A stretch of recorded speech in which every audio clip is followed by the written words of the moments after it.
comments? Yeah. Richard, I'm not sure if this came up, but I've noticed it myself as a consumer. In the UK, we have energy certificates when people are purchasing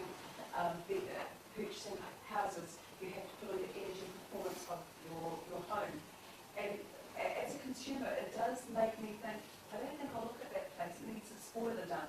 Or Okay. I don't. But has there been any research to actually back that up about consumer preference? There has been some research undertaken recently by the RICS, but it was mainly looking at home condition surveys generally and trying to look at the usefulness of them and where people actually taking them seriously. Without wanting to avoid your question, because I think that there has been research looking at how you can change people's behaviour simply by telling them something. There has been more research done looking at things like thinking about the question about post-occupancy evaluation that we heard earlier on.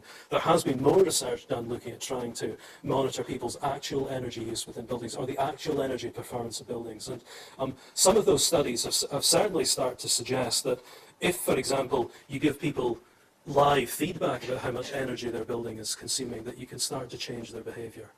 There are ethical issues involved there. I mean, certainly I've seen presentations by certainly a company from Germany who were installing energy meters in people's houses, but that information was then being fed back to the local authority. So there were kind of ethical issues about people's privacy and people's, should that data be made public? But certainly as an academic researcher for a moment, we all know that as soon as you ask people a question or as soon as you tell people a piece of information, you can actually begin to change their views almost immediately. So I think that your question needs to be tied in with trying to understand the energy performance of the building as the building appears to exist as a physical entity. That needs to be tied in with how do people actually use that building.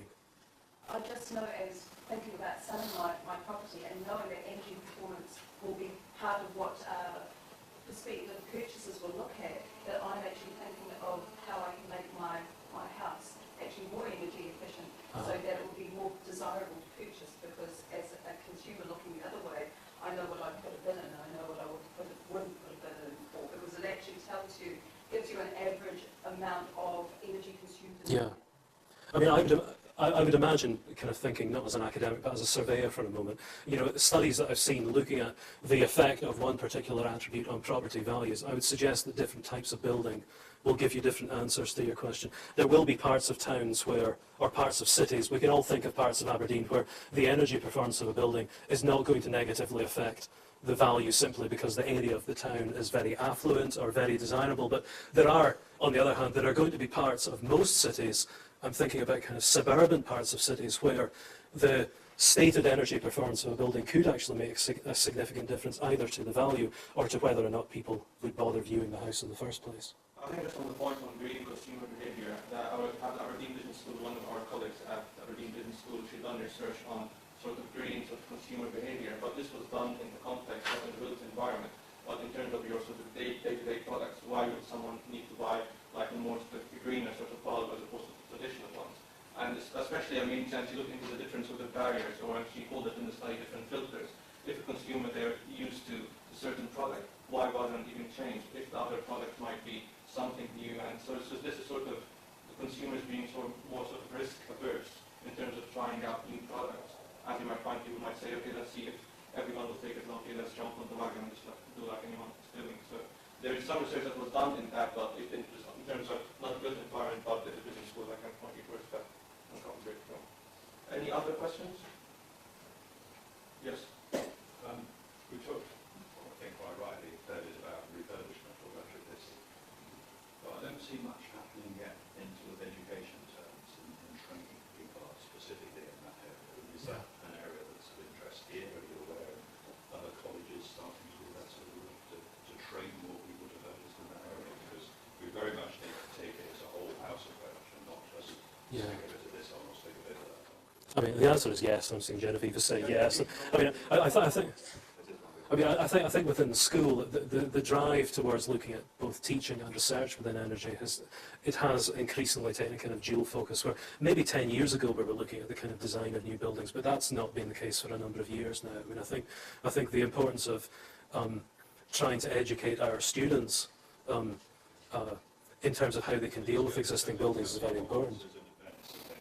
And people stand up and say, refurbishment is interesting, but I like to talk about these new passive house buildings, I've got over here, and then the rest of the presentation talk about the wonderful new buildings that they've designed as architects and builders, and there's very little people who actually want to stand up and talk about expertise. Kind of related to that, because one of the other areas that I'm interested in is the kind of use of IT within construction, and there's been a huge amount of research looking at building information modelling, but it tends to stop once the building has been constructed, and I'm suggesting to the researchers, well, maybe the model you've just built could be a useful resource to the occupier of the building to try to monitor how it's performing. It seems to come as fresh news to a lot of researchers, so I think the idea that we need to design for the life cycle of the building, it's central to the way that we educate, I think, and we can only hope that this now becomes more central with what's happening within the profession. I would certainly say within the RICS and also within the CIOB that policy statements coming through the industry itself have increasingly encouraged professionals to think about sustainability issues. I'd say the RIBA was a little bit slow, but they're now catching up. Well, I think you're interesting, but I think probably, correct me if I'm wrong, you're probably saying that all these discussions in relation to sort of environment and being more sort of conscious in terms of minimizing the impact of construction in the environment tend to be more sort of generic discussion as opposed to providing the specialist sort of know-how, how actually it's more examples how this could be achieved in practice. Is this what you're trying to put across? I mean, that's part of it. I just think there is this great, yes, we know we need to refurbish all the existing houses, but it's rather boring and mundane and not a very exciting thing to get involved in. I don't want to go to university and study that sort of thing. I want to go and study how I can build some brand new, wonderful building. And as students, they want to be involved in exciting new projects and not in, fixing all these hundreds of houses that need doing and doing them in a good and a proper way that's going to last and that the occupants are going to work properly with them, that they're going to perform as we expect, because far too often someone goes in and slaps some insulation and not adequate ventilation causes damp problems in a few years' time, etc.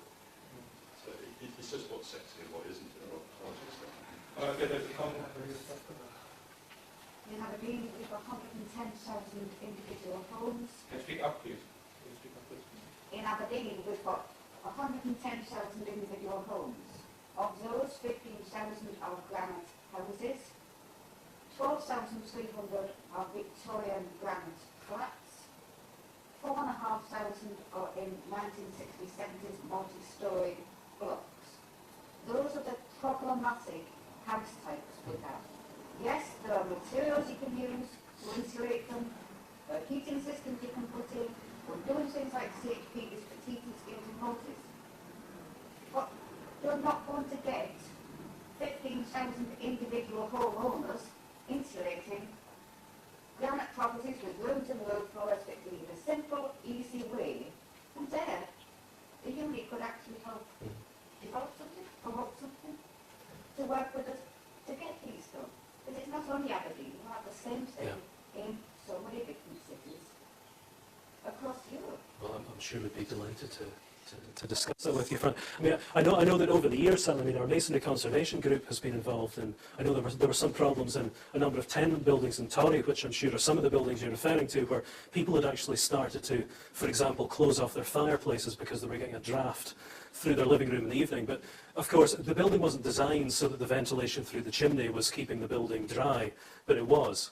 So as soon as people started to try to do things to retrofit their building, it was leading to problems of damp penetration and poorer living conditions for the occupants. So this is what I was really meaning about. There are supposedly technical solutions, but how we can actually apply these and how we can fund these and how we can support people to apply these is a much more difficult question to answer, I think. There's funding out there. There's things like CIST funding from fuel utilities, CERT funding.